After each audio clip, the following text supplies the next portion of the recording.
Welcome back to our channel. The topic for today's video is Rajasthan Rent Control Act 2001. This act provides the rights and liabilities of the landlord and the tenant, and it also provides the procedure by which they can enforce their rights. This act came into force on 1st April 2003 and is Act number 1 of 2003. It includes 7 chapters, 32 sections and 4 schedules. Initially, this act extended to all the municipal areas which are comprising the district headquarters in the state. And later on, the state government may apply this act on all other municipal areas. In this video, I am discussing Chapter 2 and Chapter 3 of this act. Chapter 2 provides revision of rent in respect of existing tenancies as well as in respect of new tenancies. Revision of rent in respect of existing tenancies. Where the premises have been let out before the commencement of this act, which means this section is applicable only to those premises which were let out before the commencement of this act. If they were let out prior to 1st January 1950, it shall be deemed that they were let out on 1st January 1950. And if they were let out on or after 1st January 1950, the following procedure will be applicable. Firstly, the rent payable at that time will be liable to be increased at the rate of 5% per annum, and the amount of increased rent shall be then merged after a period of 10 years. The merged rent will then again be liable to be increased at the rate of 5% per annum, which means सबसे पहले जो भी rent उस time पे payable है उस पे 5% per annum का increase होगा. Thereafter, it will be merged after a period of 10 years. And then the merged rent will again be liable to be increased at the rate of 5% per annum. In respect of new tenancies, the procedure will be the same. The only difference between Section 6 and Section 7 is that any agreement for increase of rent in excess of 5% per annum shall be void to that extent, which means under Section 7, the landlord cannot increase the rent beyond 5% per annum. The procedure for revision of rent is provided under Section 14. For this purpose, the landlord has to file a petition with the rent tribunal. The rent tribunal will then issue notice to the opposite party fixing a date to submit reply which shall not be later than 30 days. The opposite party, after receiving notice, will submit the reply within a period of 30 days of receiving the notice. The petitioner, which is the landlord, can file rejoinder within a period of 50 days from receiving reply by the opposite party. Thereafter, rent tribunal will fix a date of hearing which shall not be later than 90 days from the date of service of notice. The petition has to be finally disposed of within a period of 150 days from the date of service of notice on the tenant. While hearing the petition, the rent tribunal may hold summary inquiry. It can fix the rent as per formula under Section 6 and Section 7.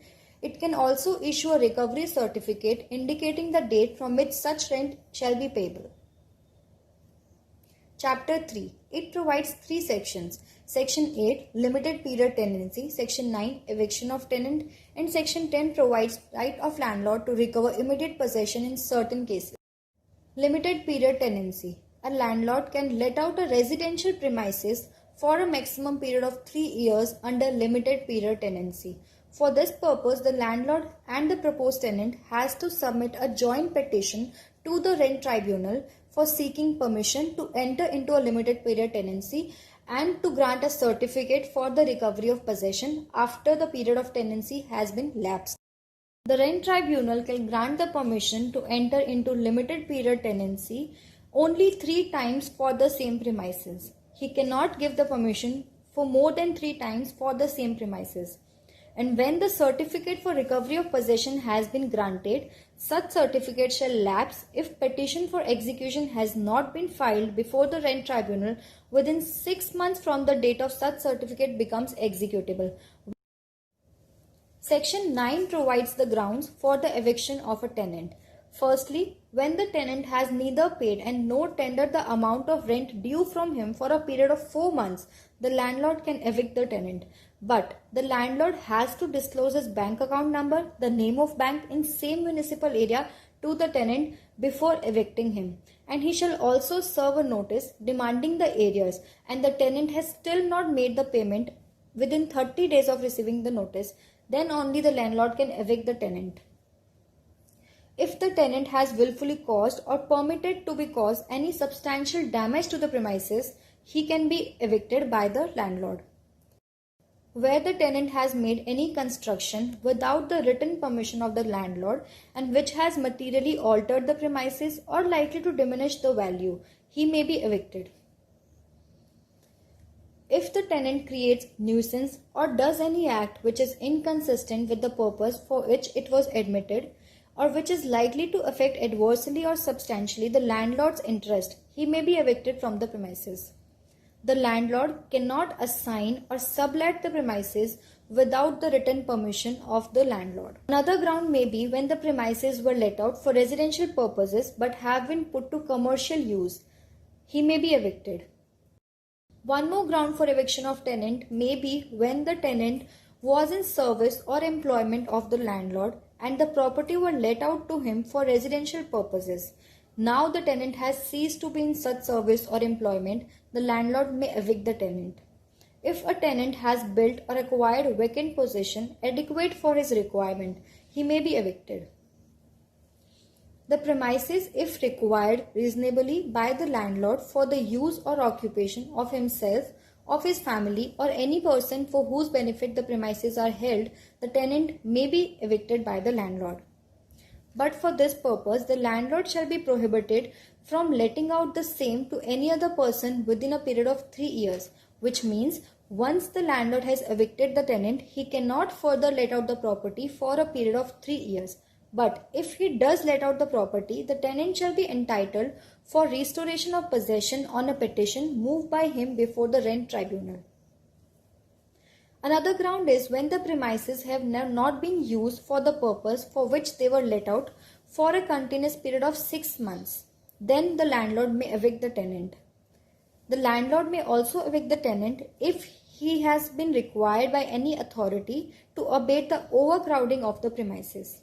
Lastly, if the landlord needs to carry out any building work at the instance of the state government or where the premises have become unsafe or unfit for human habitation, he may evict the tenant.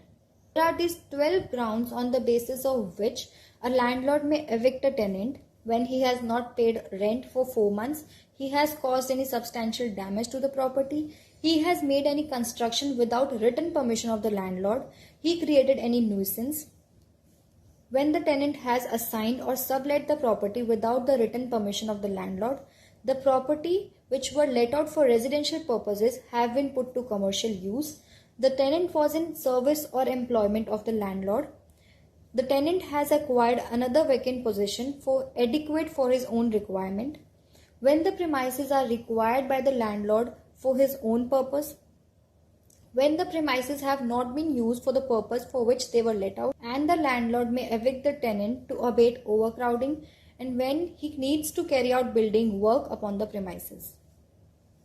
The procedure for eviction of tenant is provided under section 15. Landlord has to file a petition before the rent tribunal mentioning the grounds upon which he needs to evict the tenant. The rent tribunal will issue notice fixing a date to submit reply not later than 30 days. The tenant will submit reply within 45 days of receiving notice. The petitioner, which is the landlord, can file rejoinder within a period of 30 days from receiving reply. The rent tribunal will then fix a date of hearing, which shall not be later than 180 days from the date of service of notice. The petition has to be disposed of within a period of 240 days. While hearing the petition, the rent tribunal may hold summary inquiry, and where the rent tribunal decides the petition in favor of the landlord, it shall issue a certificate for recovery of possession from the tenant. Section 10 provides the right of landlord to recover immediate possession in certain cases. Landlord has to file a petition to the rent tribunal and then he will be entitled to recover immediate possession of a residential premises. Under this section, we will be talking about only residential premises. If the landlord is or was a member of any armed forces or paramilitary forces, he has to file a petition within 1 year prior to or subsequent to the date of retirement, release or discharge, or from the date of commencement of this act, whichever is later. If he was an employee of central government, state government, local bodies or state-owned corporations, the petition has to be filed within a period of 1 year prior to or subsequent to the date of his retirement or from the date of commencement of this act, whichever is later.